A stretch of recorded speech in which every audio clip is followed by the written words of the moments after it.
समाजातील प्रत्येक घटना थेट आपल्यापर्यंत पोहोचवणारे आपलं हक्काचं न्यूज चॅनल क्रांती सूर्य न्यूज।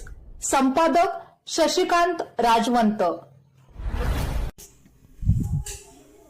जिल्हा परिषद आणि पंचायत समिती पंचवार्षिक सार्वत्रिक निवडणूक 2026 चा प्रचार शिगेला पोहोचला असताना काँग्रेसचे सांगलीचे लोकप्रिय खासदार विशालदादा पाटील यांच्या अध्यक्षतेखाली आरग, शिंदेवाडी, लिंगणूर, खटाव, बेळंकी, एरंडोली व टाकळी येथे जाहीर सभा आयोजित करण्यात आल्या होत्या।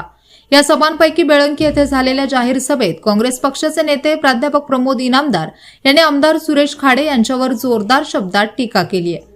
मार्गदर्शन करताना प्राध्यापक इनामदार म्हणाले की आमदार सुरेश खाडे स्वतःला मोठे उद्योगपती म्हणून मिरवतात, मात्र मिरज विधानसभा मतदारसंघातून 4 वेळा आमदार होऊनही तालुक्यात एक साधा लघु उद्योग, अगदी पिठाची चक्की सुद्धा उभारू शकले नाहीत। पहिल्यांदा मिरज दंगलीच्या काळात हिंदू मुस्लिम तेढ निर्माण करून ते निवडून आले आणि हीच टेक्निक वापरून पुढील निवडणुकातही विजय मिळवत गेले, असा आरोप त्यांनी केला। पुढे बोलताना ते म्हणाले की आमदार खाडे यांच्या कार्यकाळात मिरज तालुक्यात कोणताही ठोस विकास झालेला नाही। जो काही आमदार निधी खर्च झाला असेल तोही टक्केवारीसाठीच झाल्याचा आरोप करत त्यांनी खाडेंवर भ्रष्टाचाराचे गंभीर आरोप केले। आमदार खाडेंच्या कार्यपद्धतीमुळेच मिरज तालुक्यात भाजप शेवटची घटका मोजत असल्याचा घणाघात प्राध्यापक इनामदार यांनी केला। या जाहीर सभेत अण्णासाहेब कोरे, तानाजी सातपुते, सुभाष तात्या खोत यांच्यासह काँग्रेसचे पदाधिकारी, कार्यकर्ते, मतदार बंधू भगिनी व मान्यवर नागरिक मोठ्या संख्येने उपस्थित होते।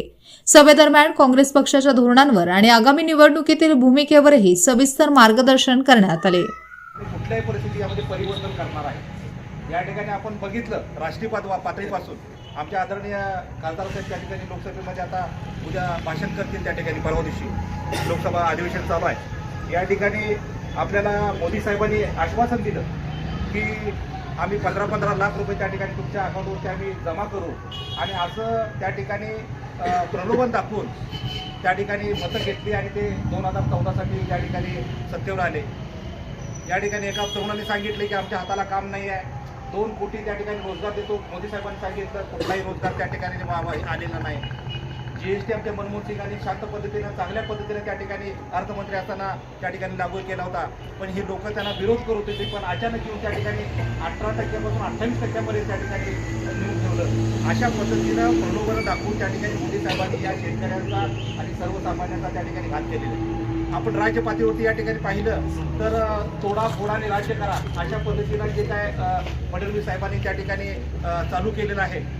या ठिकाणी मराठ्यांना सांगायचं की ओबीसी मधनं आरक्षण मागा, एसटीना सांगायचं की एनटीना सांगायचं की तुम्ही एसटी मधनं आरक्षण मागा, त्या ठिकाणी सांगायचं की हिंदू आणि मुस्लिम भांडणं लावायची, एक आहे तो सेफ आहे आणि अशा पद्धतीनं त्या ठिकाणी भांडणं लावून त्या ठिकाणी जातीय राजकारण करून त्या ठिकाणी सत्ता मिळवून आणलेली आहे।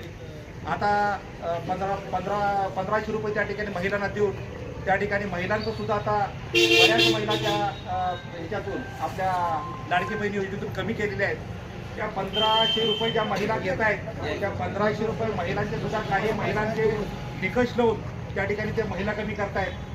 आता 65 वर्षापर्यंत ज्या महिला आहेत त्या 65 वर्षाच्या वरच्या ज्या वृद्ध महिला आहेत त्या महिला सुद्धा या महाराष्ट्राला सेवा देत आहेत की आम्हाला गरज होती, आम्हाला त्या ठिकाणी पेन्शनची औषध पाण्यासाठी आम्हाला गरज असताना फक्त 65 वर्षापर्यंत आम्हाला त्या ठिकाणी हे दिलेलं आहे, पेन्शन उपलब्ध करून दिले 1500 रुपये लाडकी बहीण आम्हाला काय दिलेलं नाही। त्यामुळे त्या वृद्ध महिला सुद्धा या महाराष्ट्रावरती त्यांचा राग आहे आणि अशा पद्धतीनं या फडणवीस साहेब या ठिकाणी राज्य करत आहेत। आता मी सांगितलं की या ठिकाणी आमदार खाडे उद्योगपती आहेत।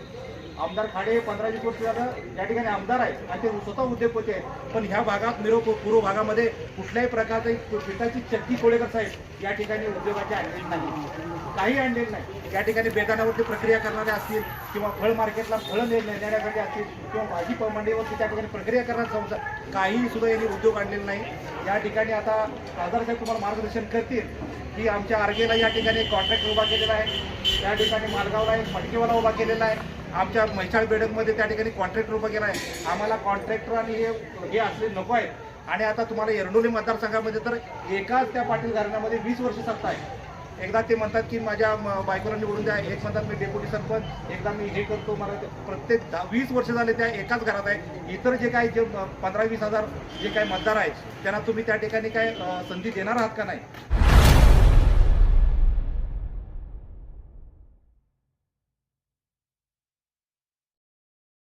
क्रांती सूर्य न्यूज, संपादक शशिकांत राजवंत. सबस्क्राईब करा,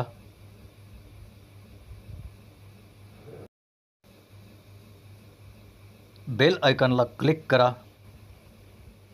आणि लाईक करायला विसरू नका.